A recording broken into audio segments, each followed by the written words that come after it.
सुप्रभात। जय श्री कृष्ण। श्री कृष्ण से इतर अन्य देवताओं को श्रद्धा पूर्वक भजने वाले जन अज्ञानतावश अविधि पूर्वक श्री कृष्ण का ही पूजन कर रहे होते हैं, किंतु ऐसे जन श्री कृष्ण को तत्व के माध्यम से नहीं जानते, इसीलिए वे निम्न स्थिति को प्राप्त होते हैं। श्री कृष्ण की शरणागत नहीं हो पाते, उन्हें प्राप्त नहीं हो पाते। इसके आगे श्री कृष्ण क्या कहते हैं, आइए जानते हैं। श्लोक संख्या 25। यान्ति देवव्रता देवान् पितॄन् यान्ति पितृव्रताः भूतानि यान्ति भूतेज्या यान्ति मद्याजिनोऽपि माम् यान्ति मद्याजिनोऽपि माम्। श्री कृष्ण कहते हैं, देवों के उपासक देवों को, पितरों के उपासक पितरों को जाते हैं, भूतों या जीवों के उपासक जीवों को, और मेरे उपासक मेरी पूजा करने वाले मुझे प्राप्त होते हैं। भावार्थ, यहाँ श्री कृष्ण कहते हैं कि जो जन देवताओं का पूजन करते हैं, जो देवताओं की उपासना करते हैं, वो देवताओं को प्राप्त होते हैं। जो पितरों की पूजा करते हैं वो पितरों को प्राप्त हो जाते हैं। जो भूतों की या जीवों की उपासना करते हैं, जो किसी जीव विशेष में मोह रखते हैं, वे पुनः उस जीव को ही प्राप्त होते हैं। और जो मेरी उपासना करते हैं, मेरा पूजन करते हैं, वे मुझे ही प्राप्त होते हैं।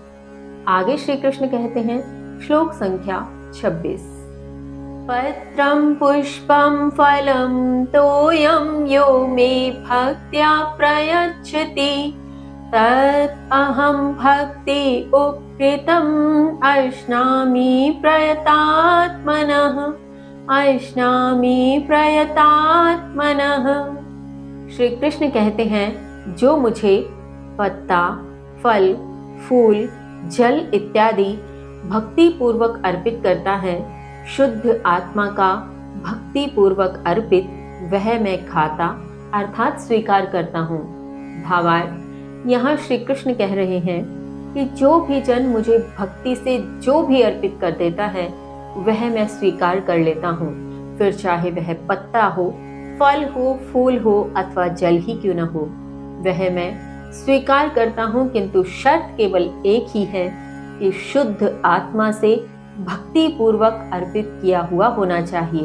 उसमें किसी भी प्रकार का लाग लपेट नहीं होना चाहिए, जैसा अक्सर हम करते हैं। हम आज के समय में भक्ति भी करते हैं तो कामना के वशीभूत।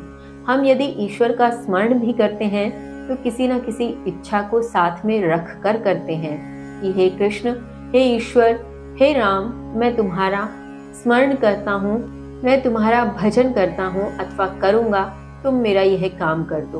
तो श्री कृष्ण यहाँ कहते हैं कि इसमें भक्ति नहीं है, यह श्रद्धा से अर्पित किया हुआ नहीं है। तो जो श्रद्धा से अर्पित होता है उसमें कामना नहीं होती, उसमें इच्छा नहीं होती। इसके आगे श्री कृष्ण क्या समझाते हैं, जानेंगे कल। तब तक के लिए जय श्री कृष्ण।